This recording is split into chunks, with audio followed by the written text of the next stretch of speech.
All right. Well, we'll go ahead and get started. No, I already got it done. I'm not going to answer that question.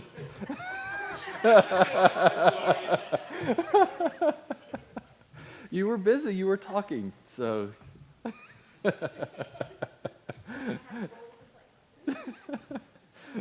All right. Well, it's good to see everybody, and for those joining us online for our third Tuesday of the month.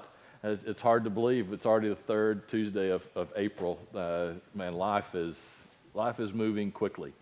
So, last time we met, we kind of talked about just the reality of where we are in society and in the world, and it's not a great one. And it's kind of acknowledging that it's important to acknowledge the reality, where you are, what you are up against, and I know for a lot, especially within this group, what we're trying to do obviously is to seek truth, to hold on to what is true. So we look at things that are going on in society around us and say, is that true? Based on a biblical worldview, a biblical perspective, and those aren't always easy answers. A lot of times they are. They're pretty self-explanatory, but sometimes they're not. One thing I think most of us in here also want to do is we want to be able to fix it. Like, how do we fix this, right? And I think that's good. We need to have the desire that we want to fix this. But the harsh reality of that is, well, what can you really fix? Like, these problems are huge. And I was thinking about this just with the news, because there's times where I feel like things are starting to kind of swing back. There's pendulum. People talk about history as pendulums. Right, and it goes one direction and then it swings back the other. And because we're human and we're fallen and we're stupid, we never stop in the middle. We always go farther. So one of the things that I'm concerned about is our pendulum is clearly going in a leftist, progressive, liberal, Marxist, whatever you want term, that kind of ideology. We are swinging that way. Eventually that's going to change. And I am, as much as I'm concerned about the moving to the progressive side, I'm also very concerned when that pendulum flips and goes the other way. That can be equally as damaging to society, right? And so you would rather stop the pendulum and find a healthy place. And every time I feel like sometimes that pendulum may be slowing down or stopping, the news cycle hits again, right? And you're seeing, we're at this place where it is very clear that this is not a Republican-Democrat battle. This is not even a liberal-conservative battle. This is a deep spiritual battle with two religions: God of the Bible or not God of the Bible. And that takes lots of different forms, right? Sometimes it can be, it's atheistic. Sometimes it's kind of a spirituality. But it's basically pursuing an ideology that is not godly. And that's really where we are. It certainly makes you think about those passages. I think it's in Revelation where Jesus says, I don't want you either hot or cold. You're lukewarm. I'd rather you be hot or cold, right? This kind of binary choice. You're either with him or you're against. And that comes across as harsh, and we don't like that. But that's kind of where we are. And life is changing. We are in. If you're paying attention, you're living in a world that you don't understand. You shouldn't understand. Like, it's a world that doesn't make sense. There is so much going on, and there's more going on than we even realize. Just this past week, Yeah, all of a sudden, it started to kind of hit the public is AI, artificial intelligence, right? This has been going on a while, and there's been people saying, maybe we should think about this, and you know what, we got Netflix to watch. And so we don't think about it, and then all of a sudden people are like, this could be a problem. And there was a story of a lady who gets a phone call, and she's hearing her daughter's voice. And then a guy is saying, I have your daughter, and you need to pay a ransom. And she's freaking out. Other people are hearing this as well. They are convinced they have her daughter. And thankfully, she finds out that her daughter is just fine. It was artificial intelligence used as a scam, right? The Nigerian prince scam, email scam. It's getting a little bit better than that, right? Yes, that is a scam. I'm sorry to break that to some of you here.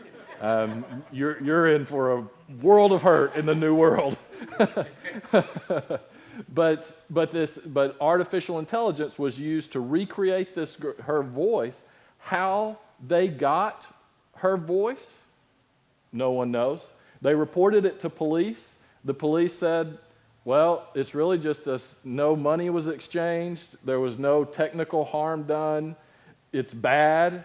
It's a scam call, but what are we going to do about it? And unfortunately, I have to say, I don't know what you do about it. But that's scary. This is just the beginning of it. Another thing that's really scary is Sony, which if you know who Sony is, they deal with video and all that stuff. They awarded a picture, best photograph of the year. They awarded to this old black and white picture that was a photograph. And then the guy who submitted it said, wait, I can't really accept that. That's a complete artificial intelligence generated photograph. Sony could not tell that was a fake photograph. They thought it was a real photograph. Now, does that hurt anybody? No, I don't care. But do you see how there could be problems? Like, what if your favorite presidential candidate all of a sudden comes out saying something crazy? Oh, wait, that. But you could just imagine what you can manipulate, right? Now, this is something we can't be terrified of, but we should be aware of, and we should recognize we're in a different world. And especially when now we live in a society that has lost its footing, that has lost its morality. That is a dangerous thing. And so what do we do? There's not a whole lot of good answers on this. I wish, in the past, it was, vote for the people that, support your views. There's not many of those out there. Some of the ones that I thought supported my views don't recognize what time it is. Like, this is a spiritual battle that we're in, right? And in many ways, we have already lost what we thought our society was, right? So we are now in a different place. And so you have to start kind of changing your mindset. It doesn't mean that you give up by any means, but you have to recognize the reality you're in. And there will be different ways that we push back. I do think we still need to get involved in elections, in the political world. That is something we need to be involved in. But if we ever make the mistake of thinking that's what's going to solve this, that's going to lead to a really dangerous place. And it can lead to a very ugly place because you start trying to take things into your own hands, right? So we have to realize this is a spiritual battle that we're dealing with. And so if it's truly a spiritual battle, maybe there's some passages in Scripture that talk about how do we need to handle this new world that we're in. And Jeremiah chapter 29, we're just going to read through, and I think there's actually some really good advice here. Because to be honest, sometimes I just want to throw up your hands and say, you know what, I don't even want to try anymore. I don't want to pay attention to what's going on in the news. I don't want to pay attention because there's no use. But that's not, no, we do need to pay attention because we have to know what is true and what is not. Because the last thing you want to do is get to that place where, oh, I just don't care anymore, and all of a sudden you are going along supporting lies or believing lies. I would rather be much more uncomfortable and in a place where I don't really know exactly how to move forward, but be at that place because I am believing in what is true and right, rather than just going along to go along and to get along. But let's look at Jeremiah 29. It is that this passage has one of the most famous scriptures in all of the Bible. We'll get there, but that really is the smallest part of this passage because it's important to understand. Jeremiah is writing this. He is in Jerusalem. Jerusalem has already been taken down by Babylon. So imagine here you are in Jerusalem, and say, I'm assuming that we are on God's side in what we're trying to do.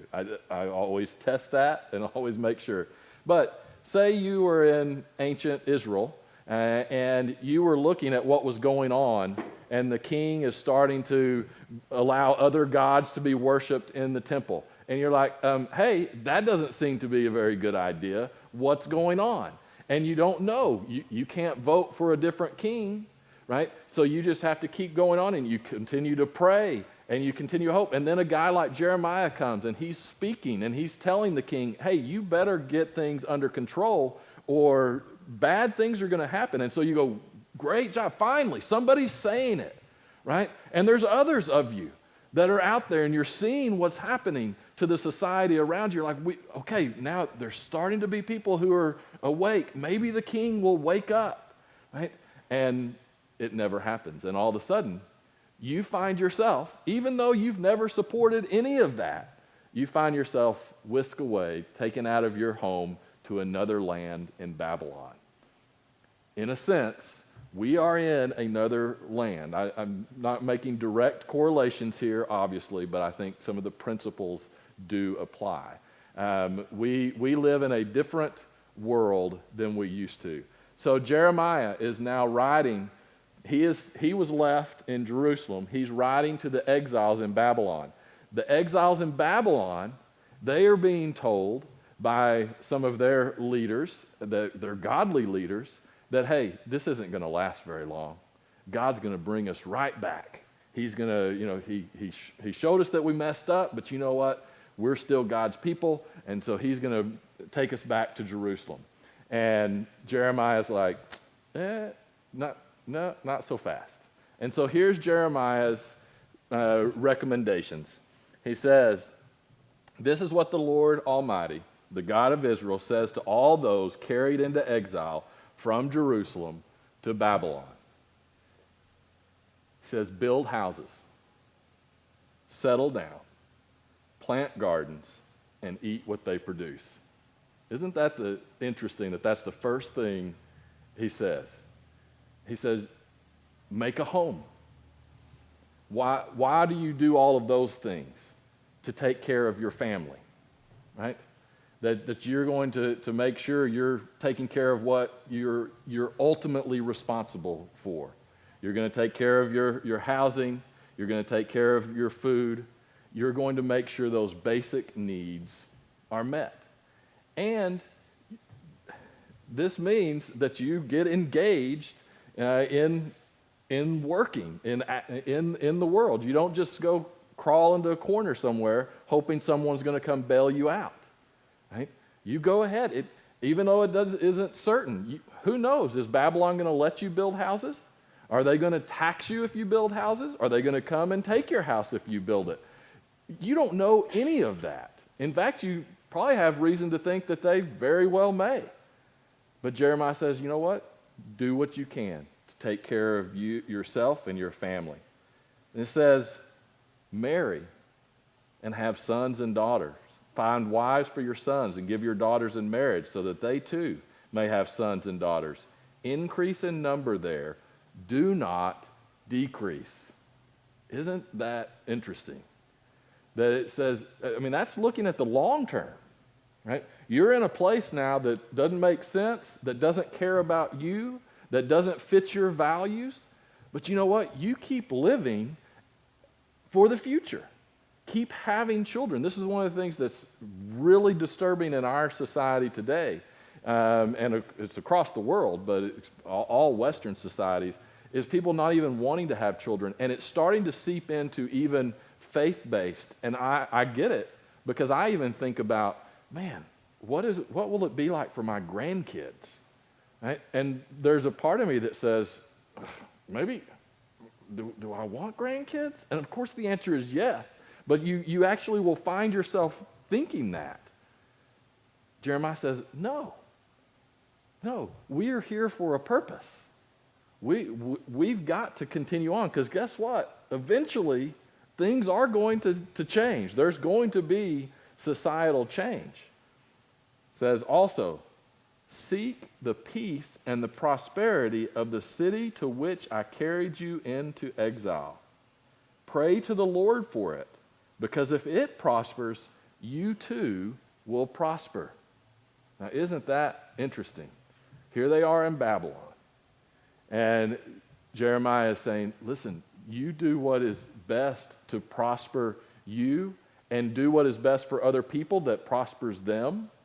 Right? And now it's not saying do things that are ungodly, but try to make better the society around you, even though you're in a place that doesn't agree with you, that you don't agree with it. Because ultimately, if there's any prospering, then that will benefit you too.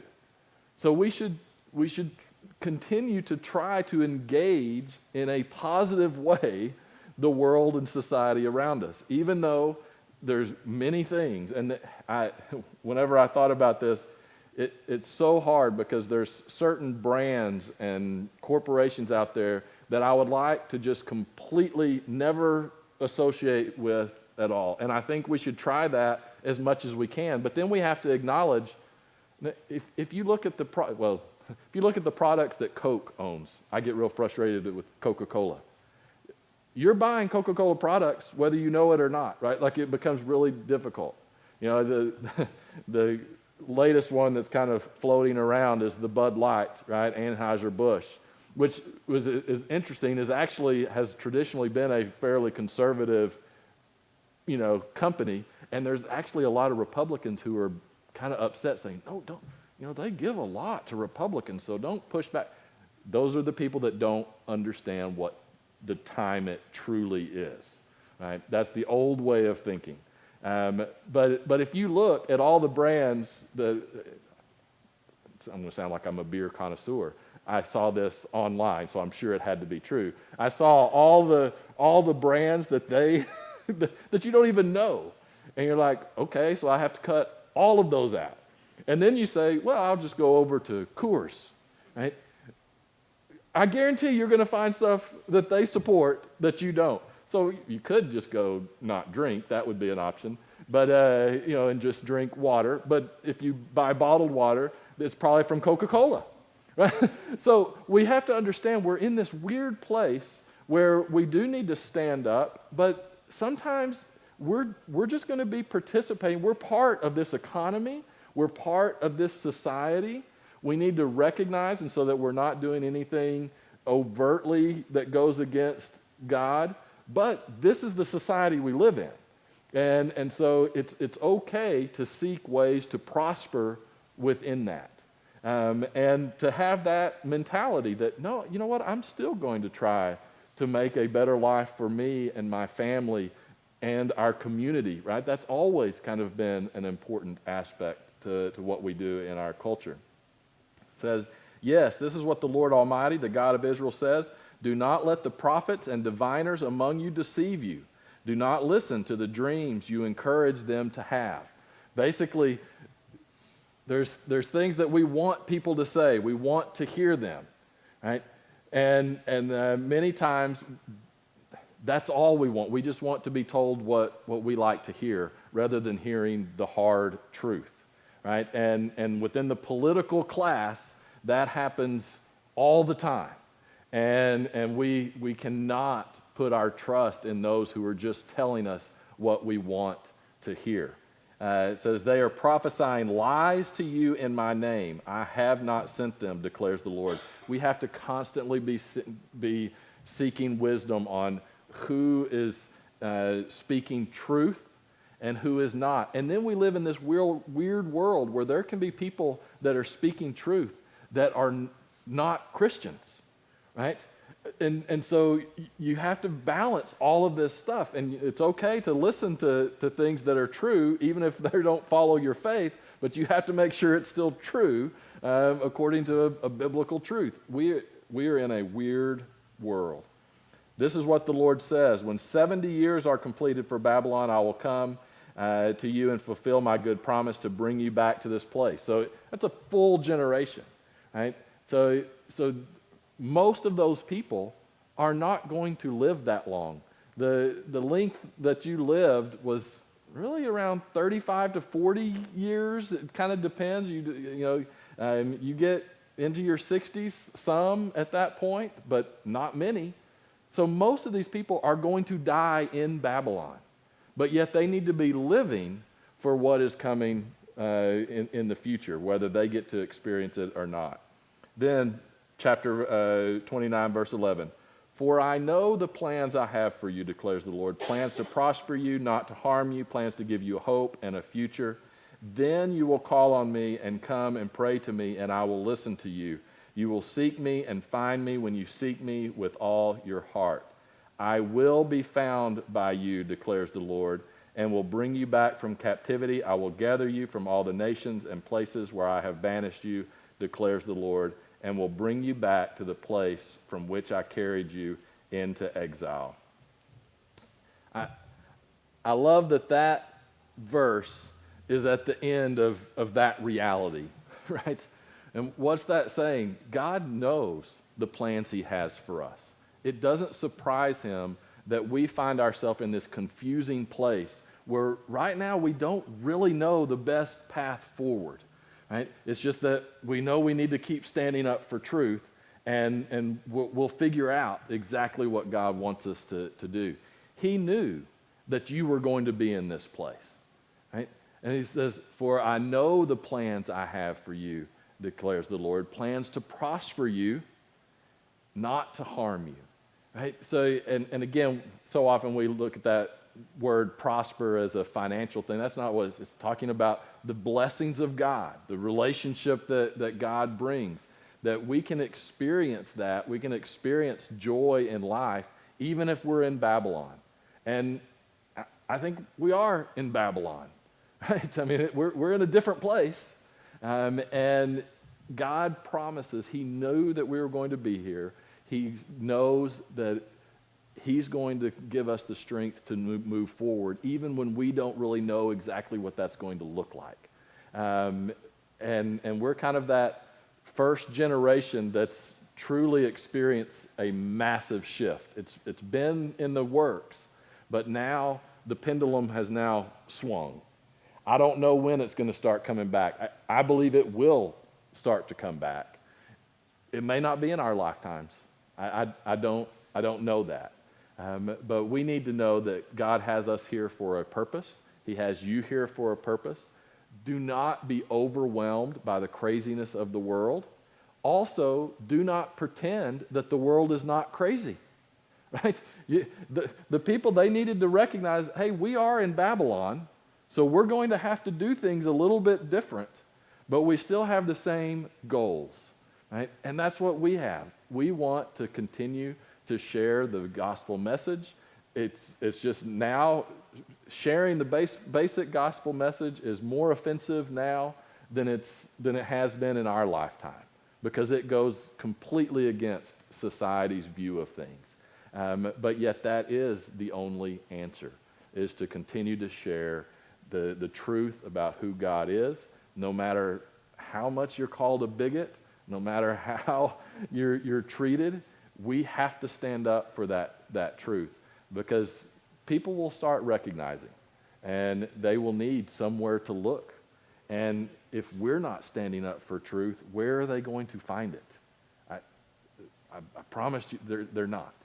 So I just encourage you to not get too frustrated with the world and what's happening in the world. It is a little overwhelming. It's not our job to fix it. God is the one that's going to ultimately fix it. It is our responsibility to be faithful to Him, to seek His guidance, to stand up for His truth, and to engage in the world that we find ourselves in, even though it's very different than the world that we were in. So thank you so much for joining us. I hope that you have a wonderful week, and we will be back on the first Tuesday of May. Oh my gosh, of May. So we look forward to that. Thanks for joining us.